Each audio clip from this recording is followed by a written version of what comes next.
Good morning. स्वागत है आप सभी का आपके अपने यूट्यूब चैनल एग्जाम की बात पर। आज है 22 जनवरी 2021 और आज मैं आपके लिए लेकर आया हूँ 22 जनवरी 2021 से जुड़े करंट अफेयर के इंपॉर्टेंट क्वेश्चन, साथ ही इनसे जुड़े इंपॉर्टेंट फैक्ट। साथ ही आज की वीडियो के अंत में आप सभी के लिए एक छोटा सा टेस्ट होगा जिसमें कुल 2 प्रश्न होंगे। आप सभी को इन दोनों क्वेश्चन के आंसर कमेंट बॉक्स में देने हैं। दोनों क्वेश्चन बहुत इंपॉर्टेंट है तो इनके आंसर आप कमेंट बॉक्स में जरूर दीजिएगा। साथ ही आज की वीडियो में जितने भी इंपॉर्टेंट फैक्ट आए उनको आपको नोट जरूर कर लेना है। तो चलिए शुरू करते हैं। आज का हमारा पहला और इम्पोर्टेंट क्वेश्चन है कि सबसे अधिक गोल करने वाले खिलाड़ी कौन बन गए हैं। हाल ही में विश्व के सबसे अधिक गोल करने वाले, फुटबॉल में सबसे अधिक गोल करने वाले खिलाड़ी कौन बने हैं, तो उनका नाम है क्रिस्टियानो रोनाल्डो। क्रिस्टियानो रोनाल्डो विश्व के एक सबसे प्रसिद्ध फुटबॉलर हैं जो कि हाल ही में विश्व के सबसे अधिक गोल करने वाले खिलाड़ी भी बन गए हैं। इन्होंने अपने कैरियर का 760वां गोल किया है और इसी के साथ यह विश्व के सबसे अधिक गोल करने वाले खिलाड़ी बने हैं। इंपॉर्टेंट है और आपको याद रखना है। साथ ही अगर बात करें तो आज तारीख है 22 जनवरी। प्रत्येक दिन उस दिन से जुड़ा एक इंपॉर्टेंट फैक्ट आपको बताया जाता है जो कि इतिहास में बहुत ही ज़्यादा प्रसिद्ध हुआ था। तो आपको याद रखना है 22 जनवरी सन 1760 को हुआ क्या था, तो वांडीवाश का युद्ध हुआ था। वांडीवाश का युद्ध एग्जाम में पूछा गया क्वेश्चन है कि वांडीवाश का युद्ध किस वर्ष हुआ था। सन 1760 में हुआ था 22 जनवरी के दिन। ठीक है दोस्तों, क्वेश्चन ये भी पूछा गया कि वांडीवाश के युद्ध में किसकी पराजय हुई थी, तो अंग्रेजों और फ्रांसीसियों के मध्य हुआ था और अंग्रेजों ने फ्रांसीसियों को हरा दिया था। जैसा कि आप जानते हैं कि भारत में यूरोप के कुल 5 देशों के व्यापारी भारत में व्यापार के उद्देश्य से आए थे, जिनमें सबसे पहले थे पुर्तगाली, फ्रांसीसी, डच, डेन और अंग्रेज। ये 5 देशों के व्यापारी भारत आए थे जिसमें अंग्रेजों का प्रभाव सर्वाधिक रहा। तो उस समय अंग्रेजों और फ्रांसीसियों के मध्य एक युद्ध हुआ था। उस समय जितने भी देश आए थे तो वे भारत पर अपना शासन करना चाहते थे, इसके लिए उनके मध्य युद्ध हुए थे और एक युद्ध हुआ था अंग्रेजों और फ्रांसीसियों के मध्य, जिसे कहा जाता है वांडीवाश का युद्ध। तो 1760 में वांडीवाश का युद्ध हुआ, अंग्रेजों ने फ्रांसीसियों को पराजित किया और इसके पश्चात एक इंपॉर्टेंट फैक्ट, इसके पश्चात सन 1763 को, इस युद्ध के 3 वर्षों के पश्चात 1763 को एक संधि हुई थी जिसका नाम है पेरिस की संधि। पेरिस वर्तमान में फ्रांस की राजधानी है और यहीं पर एक संधि हुई थी जिसे कहा जाता है पेरिस की संधि। इस संधि के तहत यह निर्णय लिया गया कि फ्रांसीसी इंडोनेशिया, जकार्ता जैसे द्वीप हैं वहाँ पर अपना शासन स्थापित कर सकते हैं, अंग्रेज उसमें कुछ भी दखल नहीं देंगे। और दूसरी तरफ हुआ था कि अंग्रेज जो है भारत में अपना व्यापार करेंगे और फ्रांसीसी यहाँ पर कभी नहीं आएंगे। तो ये एक संधि थी जो हुई थी सन 1763 में, जिसका नाम है पेरिस की संधि। क्वेश्चन एग्जाम में पूछा है कि पेरिस की संधि किस वर्ष हुई थी, सन 1763 में हुई थी, वांडीवाश के युद्ध के 3 वर्ष के पश्चात, जिसमें कि अंग्रेजों ने फ्रांसीसी को पराजित किया था। तो ये इंपॉर्टेंट फैक्ट आपको याद रखना है आज के दिन से जुड़ा हुआ। आज का हमारा क्वेश्चन नंबर 2 है, किस कंपनी को वित्तीय रिपोर्टिंग में उत्कृष्टता के लिए ICAI राष्ट्रीय पुरस्कार प्रदान किया गया। वित्तीय रिपोर्टिंग यानी कि अपनी रिपोर्ट, अपने जो भी धन की रिपोर्ट है वो समय से जो है ये जो है पब्लिश करती है। कौन सी कंपनी है, उसका नाम आपको याद रखना, भेल। तो हाल ही में भेल कंपनी को वित्तीय रिपोर्टिंग में उत्कृष्टता के लिए ICAI पुरस्कार, राष्ट्रीय पुरस्कार से सम्मानित किया गया है। क्वेश्चन एग्जाम में पूछा जा सकता है कि हाल ही में किस कंपनी को ICAI राष्ट्रीय पुरस्कार प्रदान किया गया है, तो उसका नाम है भेल। भेल का पूरा नाम क्या है, तो भेल का पूरा नाम है Bharat heavy electrical limited. Bharat heavy electrical limited, आपको इसका नाम भी याद रखना है, भारत हेवी इलेक्ट्रिकल लिमिटेड। ये जो है सार्वजनिक उपक्रम की कंपनी है जिसका शॉर्ट फॉर्म है भेल और इसे ही ICAI राष्ट्रीय पुरस्कार प्रदान किया गया है। इंपॉर्टेंट है और आपको याद रखना है। आज का हमारा क्वेश्चन नंबर 3 है, वैक्सीन मैत्री के तहत भारत किस देश को 10 लाख वैक्सीन की डोज दी है। तो आपको याद रखना है, एक क्वेश्चन हमने कल के वीडियो में पढ़ा था कि हाल ही में भारत ने अपने किस पड़ोसी देश को सबसे पहले 1.5 लाख डोज मुहैया करवाई है या उसे गिफ्ट के रूप में दी है। तो कल हमने पढ़ा था और उसका आंसर था भूटान। तो हाल ही में भारत ने सबसे पहले, इन दोनों क्वेश्चन में आपको डिफरेंस देखना है। अगर क्वेश्चन आ जाए कि सबसे पहले किस देश को दी है, तो भूटान को दी है। वही आपको याद रखना है कि वैक्सीन मैत्री के तहत भारत ने किस देश को 10 लाख वैक्सीन की डोज दी है, तो हाल ही में नेपाल को दी है। इंपॉर्टेंट है और आपको याद रखना है। तो दोनों क्वेश्चन में डिफरेंस है जो आपको याद रखना है कि सबसे पहले भूटान को दी है और वैक्सीन मैत्री के तहत किसको दी है, तो नेपाल को दी है। इंपॉर्टेंट है और आपको याद रखना है। कल के वीडियो में मैंने आपको एक और इंपॉर्टेंट फैक्ट बताए थे कि भारत के कुल कितने पड़ोसी देश है, भारत के कुल 7 पड़ोसी देश है। अगर इनकी बात करें तो सबसे इधर आता है पाकिस्तान, ऊपर चलते हैं थोड़ा सा आता है अफगानिस्तान, फिर आता है चीन, चीन के बाद आता है नेपाल, नेपाल के बाद आता है भूटान, भूटान के बाद आता है म्यांमार और म्यांमार के बाद आता है बांग्लादेश। तो ये 7 पड़ोसी देश है भारत के। आपको नाम याद रखने हैं, साथ ही आपको ये भी याद रखना है कितने हैं।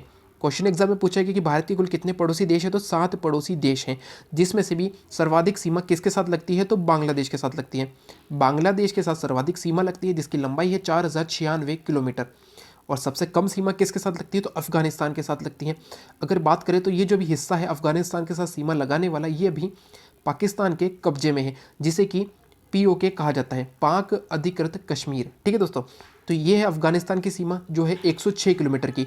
ये इंपॉर्टेंट फैक्ट है और आपको याद रखने हैं। आज का हमारा क्वेश्चन नंबर 4 है और इंपॉर्टेंट क्वेश्चन है कि दुनिया की शीर्ष 300 सहकारी संस्थाओं में, दुनिया की जो शीर्ष 300 सहकारी संस्थाएं हैं यानी कि कंपनियां हैं, इसमें किस भारत की कंपनी ने पहला स्थान प्राप्त किया है।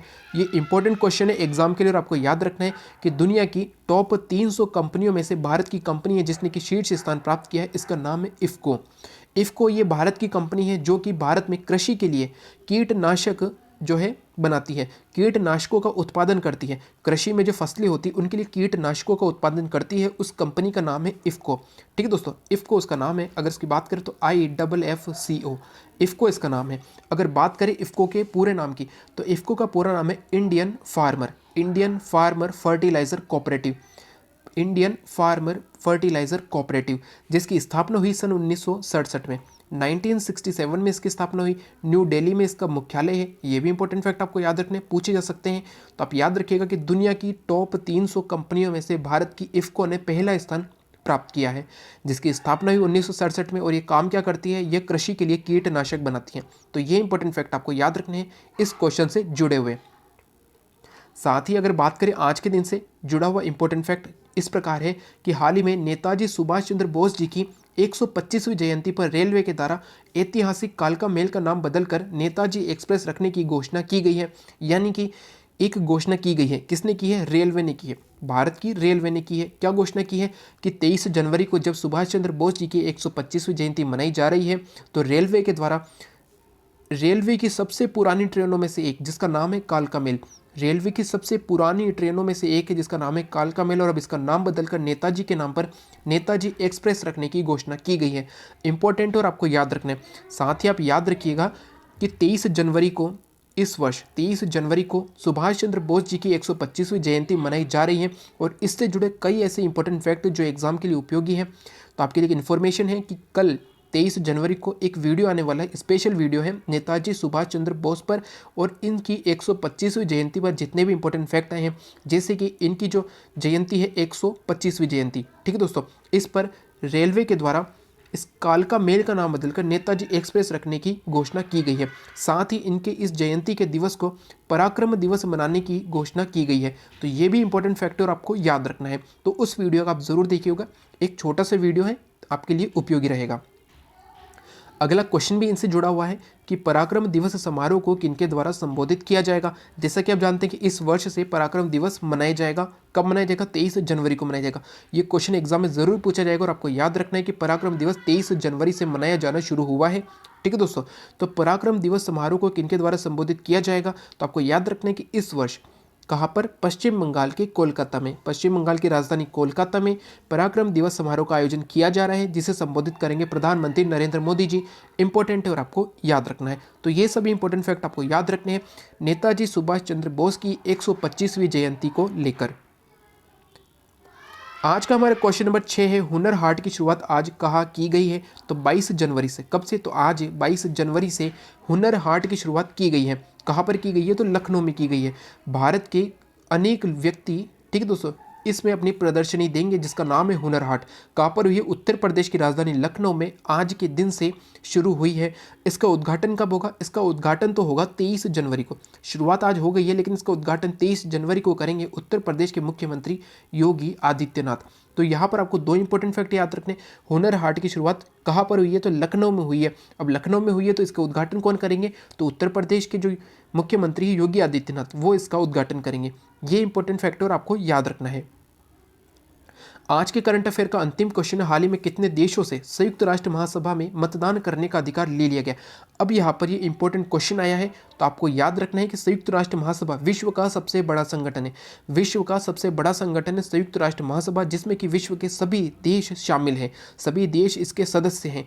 तो इन सभी सदस्यों को एक मतदान करने का अधिकार प्राप्त होता है। जब भी संयुक्त राष्ट्र महासभा कोई निर्णय लेने वाली होती है या कभी किसी देश पर कोई निर्णय लिया जाता है, कभी किसी देश से जुड़ा कोई निर्णय लिया जाता है, तो एक मतदान करवाया जाता है जितने भी सदस्य देश है उनका। ठीक है दोस्तों, सभी देशों को मतदान करने का अधिकार होता है, लेकिन हाल ही में संयुक्त राष्ट्र महासभा ने 7 ऐसे देशों को जो है मतदान करने का उनका अधिकार ले लिया है जिन्होंने कि संयुक्त राष्ट्र महासभा का बकाया नहीं चुकाया है। जैसे कि आप जानते हैं संयुक्त राष्ट्र महासभा विश्व का सबसे बड़ा संगठन है, तो जब भी देशों को कुछ पैसों की ज़रूरत होती है, ठीक है दोस्तों, या वो किसी मुश्किल में होते हैं, तो वे संयुक्त राष्ट्र महासभा से कुछ पैसे लोन ले सकते हैं, यानी उधार ले सकते हैं। तो हाल ही में ऐसे 7 देशों ने अपना पुराना बकाया नहीं चुकाया है, जिसके कारण संयुक्त राष्ट्र महासभा ने इन देशों का मतदान करने का अधिकार ले लिया, यानी कि सदस्य तो रहेंगे लेकिन ये मतदान नहीं कर सकते हैं। ये क्वेश्चन इंपॉर्टेंट है, आपको याद रखना है कि संयुक्त राष्ट्र महासभा ने कितने देशों का मतदान करने का अधिकार ले लिया है, तो 7 देशों का। और आपको इन 7 देशों के नाम भी याद होने चाहिए, क्योंकि क्वेश्चन ये भी पूछा जा सकता है कि निम्न में से किस देश का संयुक्त राष्ट्र महासभा ने मतदान करने का अधिकार ले लिया है, तो उनके नाम आपको याद रखने हैं। इनके नाम आपको आसानी से याद हो भी जाएंगे। इस प्रकार है, एशिया महाद्वीप का एक ही देश है, एशिया महाद्वीप का एक देश इसमें शामिल है, जिसका नाम है ईरान।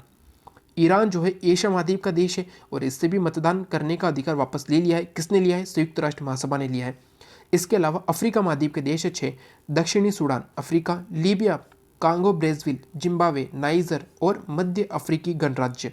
ठीक दोस्तों, दक्षिणी Sudan, Libya, Congo Brazzaville, Zimbabwe, Niger, मध्य अफ्रीकी गणराज्य, ये 6 अफ्रीका महाद्वीप के देश और ईरान जो है 7वां एशिया महाद्वीप का देश है।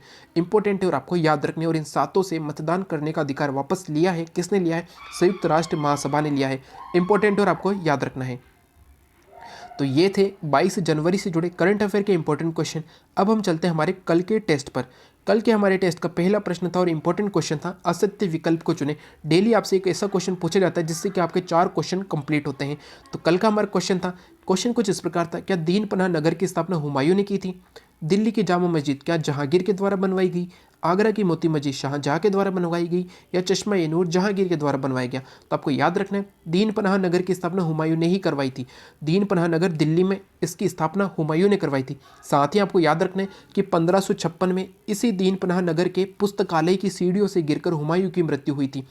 क्वेश्चन एग्जाम में पूछा गया है कि किस शासक की मृत्यु पुस्तकालय की सीढ़ियों से गिर के हुई थी? तो उसका नाम था हुमायूं, अकबर का पिता, बाबर का पुत्र हुमायूं।